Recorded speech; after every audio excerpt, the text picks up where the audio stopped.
Separated at birth ang isang pares ng kambal. Mahigit 5 dekada na ang nakalilipas. Magkita kaya silang muli? Kambal na pinaghiwalay ng tadhana. Diary na naglalaman ng detalye ng kanilang mga katauhan. Kwentong pang soap opera.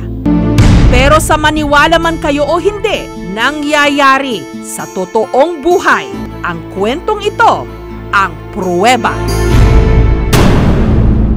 Nito lang nakaraang linggo, pauwi na sana ang 56 anyos na si Maria Teresa Bañez o Tere matapos siyang magpa-check up sa ospital.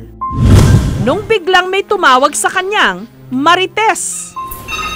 Marites? Nga naman gwapa ka nakaayo, day. Uy, nagbinyo kag dato, day.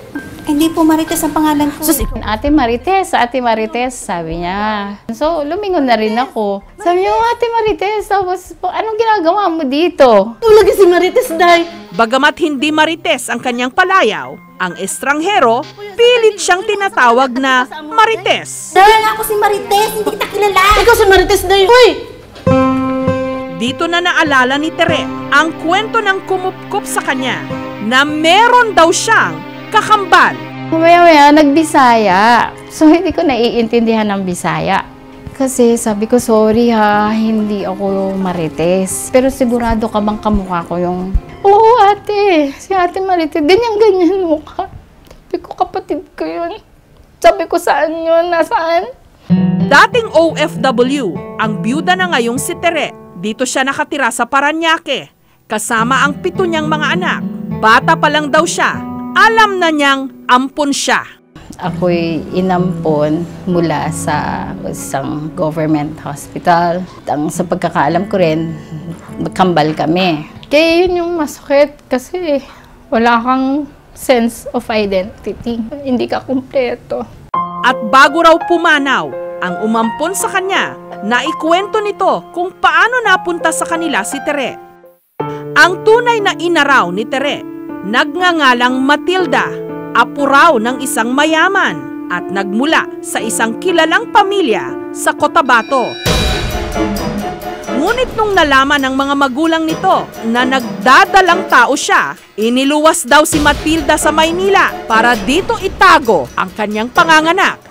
Nung ito'y nagsilang, doon palang nalaman na kambal na babae ang kanyang mga anak. Pero pagkasilang sa kambal, agad daw pinaghiwa-hiwalay ang mga mag-iina. Pagkapanganak sa amin, hindi na niya ito inabutan pa kasi inilipad din siya. Sabi kasi private plane or private helicopter. Ang kumupkop kay Tere, mga nurse at pharmacist sa ospital. Nung nasa kolehiyo raw si Tere, sinubukan pa niyang mangalap ng impormasyon tungkol sa kanyang kakambal. Una niyang pinuntahan ang ospital kung saan nanganak daw ang kanilang ina. Miss, bakit may nakabura dito? Hinala ni Tere, mga pangalan nila ng kanyang kakambal ang mga nabura.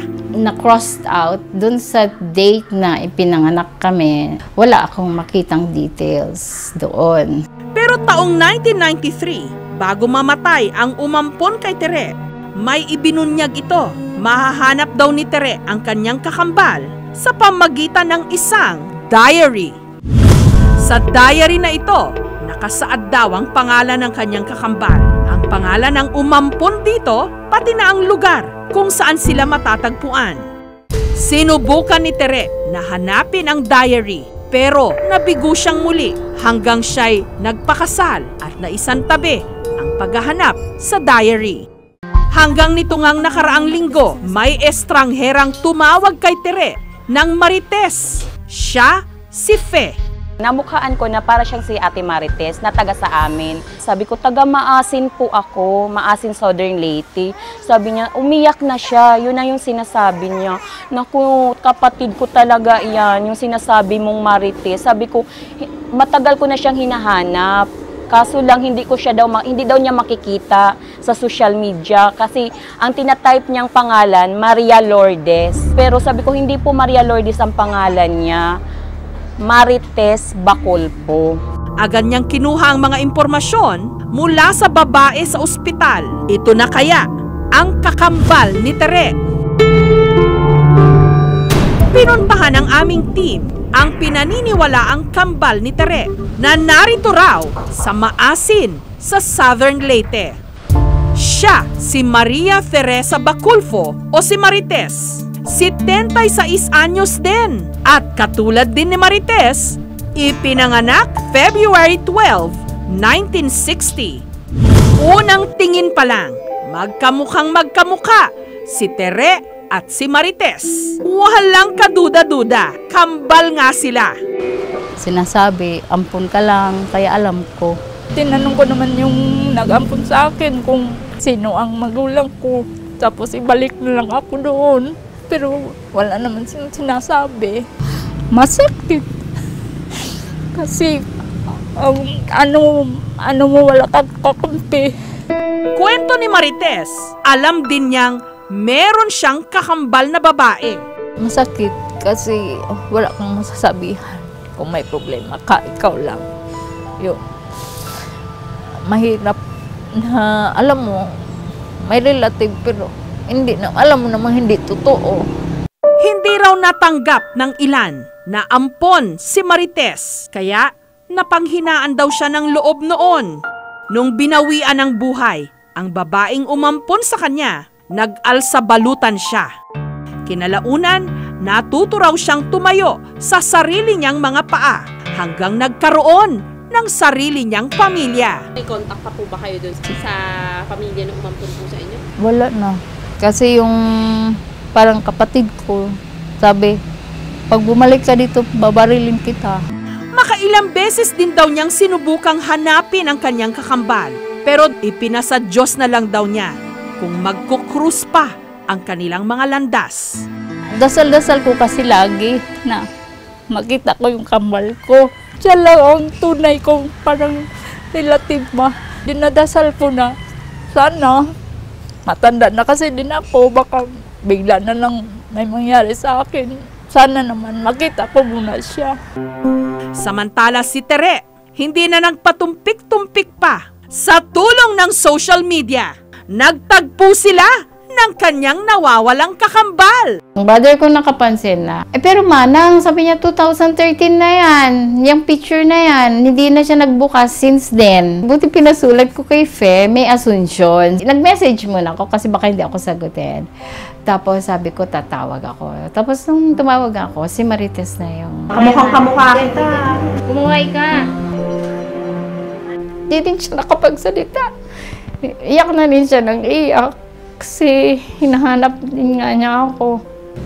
Tapos nang makita ko siya, akala ko ako din yun. Sabi ko, mukha ko yan. Hindi, sabi ng pamangkin ko, hindi ito, ikaw ito yung maliit. Yan ang kambal mo, yan yung malaki. Gano. Hindi rin ako nakapaniwala. Hindi ako makapagsalita. Kasi hindi ko akalain siya yun. Naikwento raw ni Tere sa kamag-anak ng mga umampon sa kanya na nakita na niya ang kanyang kakambal hanggang nabanggit daw ang tungkol sa hinahanap niyang diary na naroon lang pala sa kanilang bahay. Ito yung sinulat ng umampon sa akin bago siya mamatay noong 1993. So, nakalagay din dito na ako ay hindi inuwi agad. Si Marites kinuha agad, pero ako naiwan sa ospital. Sa nakalagay sa diary na to, parang February ako pinanganak, August nila ako inuwi. Siguro titignan kong maigi. Hawakan mo yung mukha niya, titignan kong maigi. Siguro from head to toe. Masaya ako kasi kami mag-aalaga na rin sa kanya. 5J649 and this is bound for Tacloban. Nito lang Biyernes, kasama ng aming team, lumipad patungong Southern Leyte si Tere. Baon ang diary na nahanap na rin niya sa wakas at ang pag-asang personal niya nang makakaharap ang kanyang kakambal. Ang pantalang ito sa Maasin, ang paborito raw pasyalan ni Marites nung siya'y bata pa. Ang hindi niya alam, dito rin niya muling makikita ang taong nakasama niya sa sinapupunan ng kanilang ina na mahigit 5 dekada nang nawalay sa kanya, ang kanyang kakambal. Diyan ba si Martis Bacolfo? Martis Bacolfo. Kinsa man? Naghanap sa'yo sa admin. Kinsa man? Punta muna tayo sa admin. Hindi pa nakikita. Ha? Kinsa man? Di mo kilala? Dong? Hindi ko kilala. Marites. Or si Sir? Sino ba to?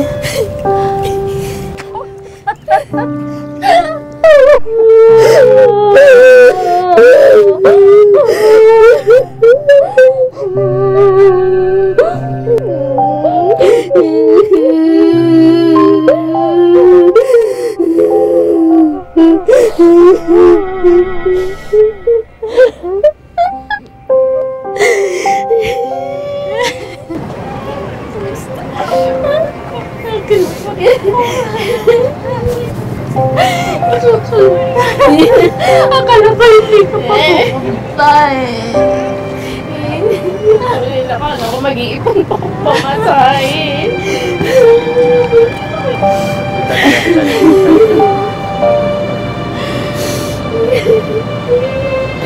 Sama na sa akin. Ito yung pinanghahawakan ko na papel magmula noong na alam ko na magkakambal tayo. Hawak-hawak ko yan. Kahit saan ako pumunta eh. Yan, hinawakan ko na yan magmula nun. Tapos tuwing meron taga Cotabato o taga Leyte, nagbibigay ako ng number ko. Hanapin ka. Kaya lang hindi naman bumabalik yung tawag sa akin. Ang nanay daw natin, Matilde Briones. Ang lola niya, Marcela de Mayo. Tapos ang lolo din ng nanay natin, yan, makalagay Provincial Treasurer ng Cotabato. Ikaw yung nauna, G2, makalagay. Tapos ako yung sumunod. Tapos na-blessed daw tayo sa ospital bago tayo nagkahiwalay. Masaya. Masaya. Hindi. Masaya talaga. Masaya ako.